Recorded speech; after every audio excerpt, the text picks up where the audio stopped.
അസ്സലാമു അലൈക്കും വറഹ്മത്തുള്ളാഹി. ബിസ്മില്ലാ അൽഹംദുലില്ലാ വസല്ലല്ലാഹു അലാ നബീന മുഹമ്മദിൻ വഅലാ ആലിഹി വസഹ്ബിഹി അജ്മഈൻ. അമ്മാ ബഅദ്. അല്ലാഹുമ്മ റബ്ബി ഇശ്റഹ് ലി സദ്രി വയസ്സിർ ലി അംരി വഹ്ലുൽ ഉഖ്ദത മിൻ ലിസാനി യഫ്ഖഹു ഖൗലി. ഏറെ സ്നേഹാദരനരായ പീസ് റേഡിയോ ശ്രോതാക്കളെ, ഇസ്ലാമിൽ വിവാഹമെന്ന് പറയുമ്പോൾ ഒരു ആണും ഒരു പെണ്ണും അവർ തമ്മിൽ നടക്കുന്ന കരാറിനെയാണ് വിവാഹമെന്ന് പറയുക. ഇങ്ങനെ ഒരാണും മറ്റൊരു പെണ്ണും ഒരുമിച്ച് ചേർന്ന് വിവാഹബന്ധത്തിലേർപ്പെട്ട് അതിനുശേഷം അവർ ഇണചേർന്ന് ശേഷം അവരിലൂടെ മക്കളുണ്ടായി, അങ്ങനെ ഒരു വലിയ സമൂഹം പിന്നീട് ഉണ്ടാകുന്നു, തലമുറകൾ അവിടെ ബാക്കിയാകുന്നു. ഇതിനെയാണ് യഥാർത്ഥത്തിൽ ഇസ്ലാമിൽ വിവാഹവും കുടുംബജീവിതവും എന്ന കാഴ്ചപ്പാട് നമുക്ക് പഠിപ്പിച്ചു നൽകുന്നത്.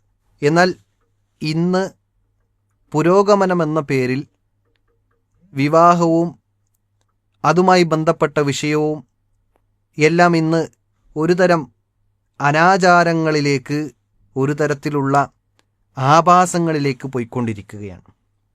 ഒരു ഭാഗത്ത് പുരോഗമനത്തിൻ്റെ പേരിൽ LGBTQ ഒക്കെ പറഞ്ഞുകൊണ്ട് വലിയ ഒരു വിഭാഗം ആളുകൾ അതിനുവേണ്ടി ചുക്കാൻ പിടിക്കുമ്പോൾ, ആണുമാണും പെണ്ണും പെണ്ണും വിവാഹം കഴിച്ച് അങ്ങനെ ജീവിക്കുമ്പോൾ ഇവരൊക്കെ ആലോചിക്കേണ്ടത്, ഇവരുടെയൊക്കെ മാതാപിതാക്കൾ ഇങ്ങനെ ചിന്തിച്ചിരുന്നുവെങ്കിൽ അവരുണ്ടാവുമായിരുന്നില്ല എന്നതാണ്.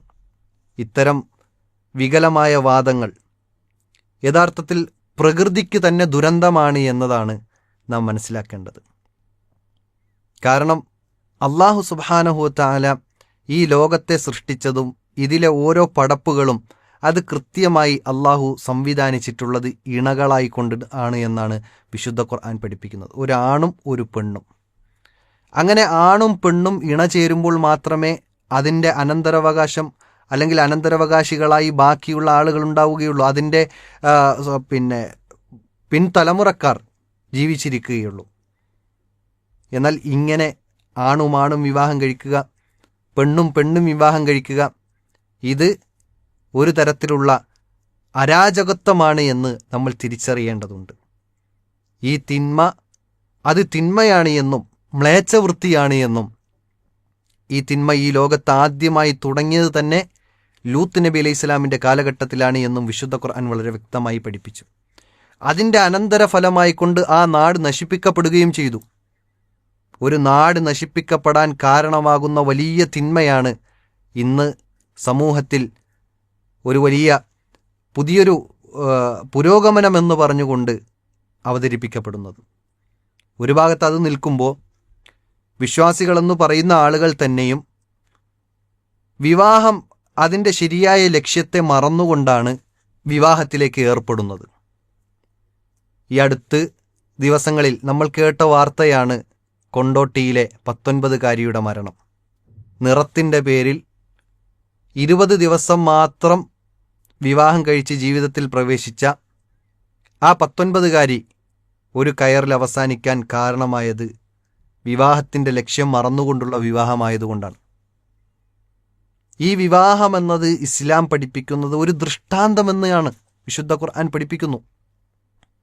വമിൻ ആയാതിഹി അൻ ഖലഖ ലക്കും മിൻ അൻഫുസിക്കും അസ്വാജ. ഈ വിവാഹം നിങ്ങളെ ഇണയായി സൃഷ്ടിച്ചത്, ഇത് ഒരു ദൃഷ്ടാന്തമെന്ന് അള്ളാഹു പഠിപ്പിക്കുന്നു. ലിതസ്കുനു ഇലൈഹ, അതിലേക്ക് സമാധാനമടയാൻ. ഭാര്യ ഭർത്താവിനും ഭർത്താവ് ഭാര്യയ്ക്കും സമാധാനമാണ് എന്നാണ്. വജഅല ബൈനക്കും മവദ്ദതൻ വറഹ്മ, അവർക്കിടയിൽ പരസ്പരം പ്രേമവും കാരുണ്യവും ഇട്ടു എന്നാണ്. ഒന്ന് ആലോചിച്ചു നോക്കേണ്ട വിഷയമാണ്. ഈ ആയത്തിന് അങ്ങനെ തന്നെ പഠിച്ച് ആഴത്തിലൊന്ന് അതൊന്ന് മനസ്സിലാക്കാൻ ശ്രമിച്ചാൽ ഇതെത്ര വലിയ സത്യമാണ്. അള്ളാഹു പ്രപഞ്ച സൃഷ്ടാവ് കൃത്യമായി മാർഗദർശനം നമുക്ക് നൽകുന്നുണ്ട്. ഇതൊരു ദൃഷ്ടാന്തമാണ്, കളി തമാശയല്ല. വിവാഹം എന്നത് കുട്ടിക്കളിയല്ല, അത് നമ്മൾ മനസ്സിലാക്കണം. മാത്രമല്ല, വിവാഹത്തിലേക്ക് ഏർപ്പെടുന്ന ആളുകളോടുള്ള നിർദ്ദേശം പ്രവാചകൻ സല്ലല്ലാഹു അലൈഹി വസല്ലം നമുക്ക് കൃത്യമായി പഠിപ്പിച്ചു തന്നിട്ടുണ്ട്. തുൻകഹുൽ മർഅതു ലി അർബഅത്തിൻ, 4 കാര്യങ്ങൾക്ക് വേണ്ടിയിട്ടാണ് ഒരു പെണ്ണ് വിവാഹം ചെയ്യപ്പെടുന്നത്. ലിമാലിഹ, ഒന്നുകിൽ അവളുടെ സമ്പത്ത് കണ്ടിട്ടുണ്ടാകും, അല്ലെങ്കിൽ വലി ഹസബിഹ, അവളുടെ കുടുംബ മഹിമ കണ്ടിട്ടുണ്ടാകും, അല്ലെങ്കിൽ വലി ജമാലിഹ, അവളുടെ സൗന്ദര്യം കണ്ടിട്ടായിരിക്കും, നാലാമത്തത് വലിദീനിഹ, അവരുടെ മതബോധം, മതനിഷ്ഠ കണ്ടിട്ടായിരിക്കും. നമുക്ക് തിരഞ്ഞെടുക്കേണ്ടത് ഏത് എന്നാണ് പ്രവാചകൻ സല്ലല്ലാഹു അലൈഹി വസല്ലം ഇതിലൂടെ നമുക്ക് വരച്ച് കാണിച്ചു തരുന്നത്. സൗന്ദര്യത്തിൻ്റെ പിന്നാലെ പോയതുകൊണ്ടാണ് ജീവിതം അവസാനിച്ചത്. പലരും സമ്പത്തിൻ്റെ പിന്നാലെ പോകും. കുറച്ച് നാൾ കഴിയുമ്പോൾ ആ സമ്പത്തൊക്കെ നഷ്ടപ്പെടുമ്പോൾ പിന്നെ അവർ തമ്മിലുള്ള ബന്ധങ്ങൾ അകന്നുപോകും.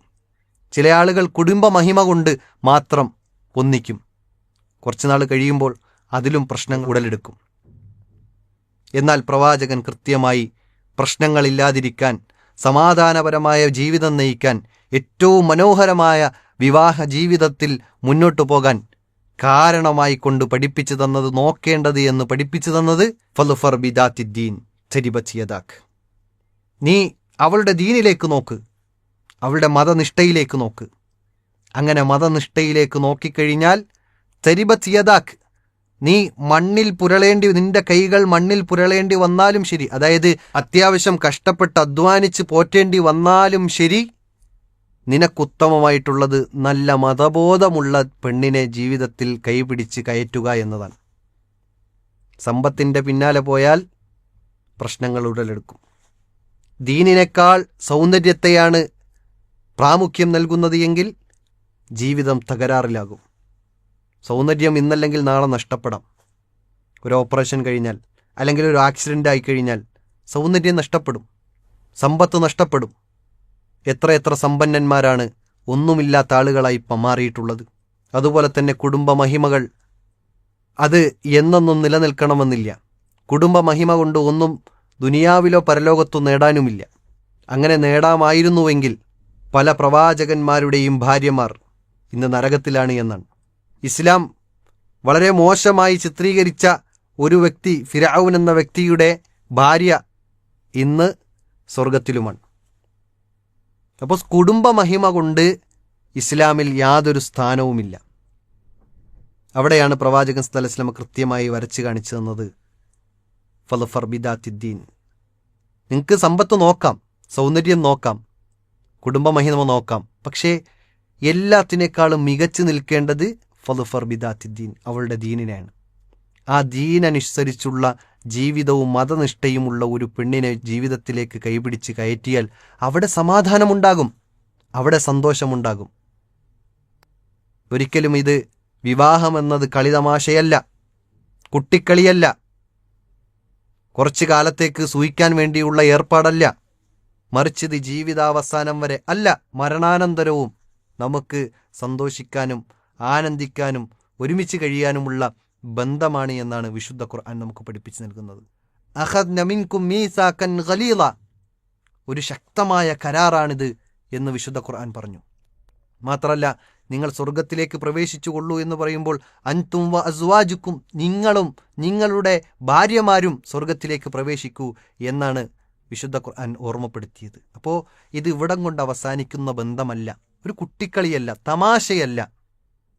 ഇന്ന് ആർഭാടങ്ങളും ആഭാസങ്ങളുമാണ് യഥാർത്ഥത്തിൽ വിവാഹരംഗത്ത് കണ്ടുകൊണ്ടിരിക്കുന്നത്. കാസർഗോഡ് നമ്മൾ ഇന്നലകളിൽ വായിച്ച കേട്ട വാർത്തകൾ, പടക്കം പൊട്ടിച്ചതിൻ്റെ പേരിൽ തൊട്ടടുത്തുള്ള അയൽവാസിയുടെ കുട്ടിക്ക് വളരെ പ്രയാസങ്ങൾ നേരിടേണ്ടി വരുന്ന, തീവ്ര പരിചരണങ്ങൾ നേരിടേണ്ടി വരുന്ന, ആശുപത്രികളിൽ കയറിയിറങ്ങിക്കൊണ്ടിരിക്കുന്ന വാർത്തകളാണ് നമ്മൾ കേൾക്കുന്നത്.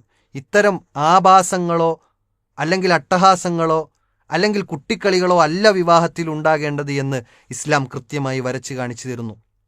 വിവാഹം ലളിതമാകണം, മനോഹരമാകണം, അതൊരു സന്തോഷത്തിൻ്റെ സുദിനമാണ്.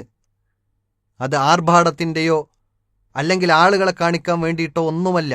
ആ വിവാഹം ഇസ്ലാമിൻ്റെ അതിർവരമ്പുകൾക്കുള്ളിൽ നിന്നുകൊണ്ടുള്ള വിവാഹമാണ് എങ്കിൽ അതിൽ ബറക്കത്തുണ്ടാകും, അതിൽ നന്മയുണ്ട്. അതാണ് നന്മ.